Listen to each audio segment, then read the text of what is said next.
Hey everyone, how are you? I hope you're all having a great day. I am so stoked to sit down and give you guys some speed reviews on some products I've been testing. I have a hair product, a sunscreen, and of course, a bunch of makeup. So before I get into it, I have to tell you my tea of the day. I'm drinking an Earl Grey from Davidson's Organic. This one has some extra like flower petals and stuff in it. Sometimes when I see those mixes, I always expect something spectacular, but I don't know, for some reason they just don't do a whole lot for me. I'll have the exact one I'm drinking linked down below. It's actually quite good, and I always put a little bit of milk in my Earl Grey. Let's get right into it. I do have an eyeshadow quad to give you guys a review on. I have not been testing a whole lot of eyeshadow palettes in this past spring and early summer. I just haven't had a chance to really wear eyeshadow, so I haven't been really letting myself buy it. But this one, I saw it at TJ Maxx and I kept seeing it over and over again, and all it took was 1 week day where before I was able to talk myself out of it. And you know what made me buy it was the name of this quad. Give Beauty is Gwen Stefani's brand, and the name of this quad is Just a Girl. I'm gonna try really hard not to sing it, but every time I see it, I'm like, ooh, it gives me the happy feels from, I don't know, when did Just a Girl come out? The 90s, early 2000s? It had to be the 90s. Anyway, I am wearing this quad today, so you can get a good idea of how the shades look on my eyes. One thing I like about this quad is that all the shades are very cohesive. Sometimes when I look at a quad, I'm like, how is that supposed to be a cohesive eye look? But here we have a light matte, a dark matte, a lid shade, and a highlighter shade. Like, this just makes sense to me. It's easy for me to use, which I really appreciate. The formula of this actually really surprised me. But then when I thought about it, maybe not so much. When I think of Gwen Stefani's makeup, I think of like a bright red lip and like intense heavy mascara. I don't necessarily think of eyeshadow, and I think that's kind of reflected in this formula. It's more of a buildable formula. It's not intense pigment. I really enjoyed using these mattes. They are easily built up, but upon initial application, they're actually pretty light, very buildable, which to me, it always makes them easy to work with when that happens. And I did find them to be blendable. Suppose I should have swatches. Here I am talking about it and I don't even have swatches. So here we have the swatches. You can see that they're not lacking pigment at all. It's just that they, for some reason, apply with a brush a little bit more buildable. So I actually really like that about the mattes. The actual metallics I found to be a little bit lacking. And you know, in an era where we have so many gorgeous creamy eyeshadows, I felt like these were just a little bit understated. However, that may be exactly what you're looking for, and I still was able to get an eye look that I really like out of it. I personally am going to reach for it when I want more of a soft glam eye look. I don't know, what do you guys think? I think it's really pretty. Although the blending on this one eye, now that I'm looking at it in the camera, it's bugging me. I'm telling you, my eyeshadow always looks worse on camera than it does in real life. On camera, I'm always like, wow, I must have not blended that at all. Anyway, moving on from that, I'm not completely mind blown over the formula, but I do think it's a nice quad. In case you've been wondering about the formula of these, I do like the mattes more than the shimmers. Let's talk about a hair product. This really surprised me. This came in my FabFitFun box. This is from Bumble and Bumble. This is the Hairdresser's Invisible Oil Heat and UV Protective Primer. So I almost always wear some sort of leave-in treatment. I've been blow drying my hair a lot more than I used to, and this is for dry to very dry hair. So my hair is pretty fine, which means that I have tried leave-in treatments before that made my hair kind of limp way down, and if I use too much, actually kind of greasy looking. So I can be a little bit picky when it comes to leave-in treatments, and this actually might be one of my favorite ones I've ever tried for my hair type. It made my hair so soft, like it's noticeably softer, but the flyaways are tamed, and it still has some nice body to it, like it's not weighed down. If you have dry, fine hair, I would definitely recommend this to give it a go. I don't often talk about hair products on my channel. It's because hair is like, I just don't often know what to do with my hair, but this really surprised me. Let me know if you've tried this. What did you think of it? All right, back to makeup. Let's talk about another eyeshadow. So this is a single shadow from Maybelline, and the whole reason I picked this up is because Jessica Braun has been raving about this forever and ever, and I really resisted because when I picked up the CoverGirl single shadow in the shade Mink, I think, I really liked the shade, but I so I have kept it, but I do think that the formula is really outdated and not that good, and I really didn't know what to expect from a Maybelline single shadow. This particular shade is in the shade Nude Glow, and I gotta tell you, this is way nicer than CoverGirl's formula. It has a beautiful shimmer to it. Look at that.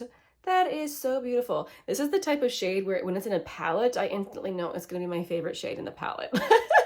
So I felt pretty safe picking this up in terms of the shade. It's got kind of a pinky nude, pinky beige. And like I said, it is nice and reflective. It is a nice creamy formula, and it doesn't do that thing where it makes your eyelids look crepey. I really appreciate that about it. Sometimes very metallic, creamy formulas can do that weird thing on your eyelids, which I really don't appreciate. But again, this doesn't do that. It looks very pretty put on with a fluffy brush or apply with a finger for a more intense look. This is a really pretty single eyeshadow look, and since it's in, you know, cheapo plastic packaging, this is the sort of thing I would happily toss in a travel bag. If you're into single shadow eye looks, I would recommend the Maybelline ones, especially over the CoverGirl. I can tell you this would probably be being tossed into travel bags for sure for me, just because I'm not afraid of it getting broken. It's easily replaced. I tell you right now, I'm trying to pack for a trip, and all the eyeshadow I want to bring, I keep being like, no, I can't bring that because I can't stand the thought of it getting broken. So it's nice to have something in my collection that I'm not afraid of it getting broken. Okay, let's talk about a sunscreen. So I tried this one from Laneige. Again, this came in my FabFitFun box. So let's start with the good things. It is SPF 50, which is always what I try to go for. SPF 30 in my mind is just okay. 50 is way better, and it also does not have a white cast, which again, I appreciate. This is a chemical sunscreen.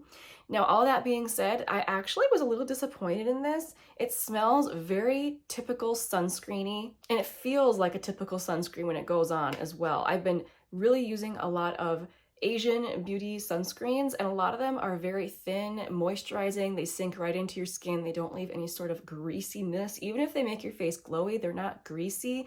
This has that kind of a typical sunscreeny, greasy feel to it, which I was really surprised because Laneige is a K-beauty brand. However, I have worn it over makeup and it hasn't pilled, so that's also a good thing to say about it. But this is going to be one of those that I'm just going to use up and I won't repurchase because I've tried many others that I prefer. All right, back to the makeup. I purchased a primer.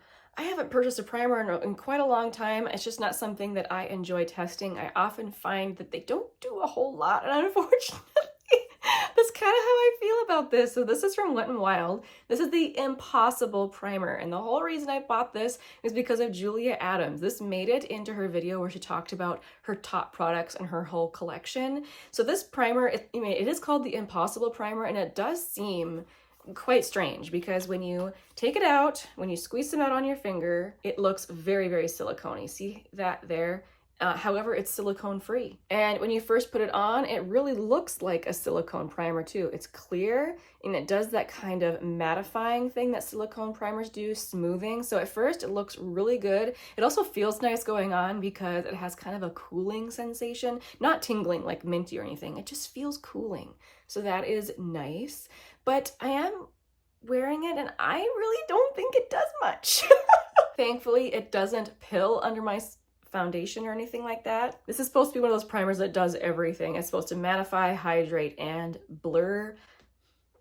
I don't know if it does any of those things. I feel like it might have some mattifying. So, you know, I will use it for that, especially in the summer.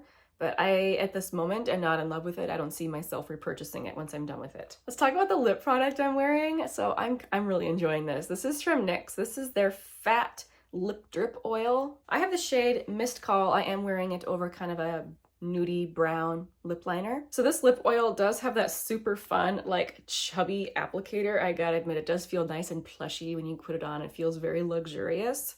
The scent could be better. It's very fake, but to me, not as bad as the one from Milani. The texture, it's not a thin lip oil, which I don't know. They're kind of labeling everything lip oils nowadays to a point where I'm not even sure what a lip oil is anymore. But the very first lip oil I ever tried years ago was very, very thin and slippy. This is not like that. It has a little bit more substance to it, but I still wouldn't call it plushy like a liquid lip balm. I like the level of pigmentation. It has a decent amount of pigmentation, but at the same time, it's still kind of that shiny, sheer look that I really like, especially in the summer, but honestly, all year round. I just love this type of product. If you like a shiny gloss, I think that you'll enjoy this, as long as you can tolerate the kind of fake scent.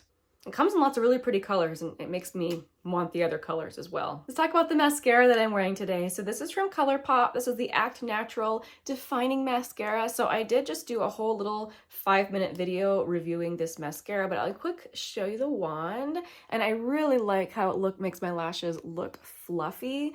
Sometimes very natural, like described mascaras do very little for your lashes. They just kind of tint your lashes a little bit. This does more than that. This really does make them look fluffy, and I love that look. If you want to see more review on that, I can link my review of this down below in the description box, but in general, I like it. One more thing to include in this video. So I picked up another highlighter.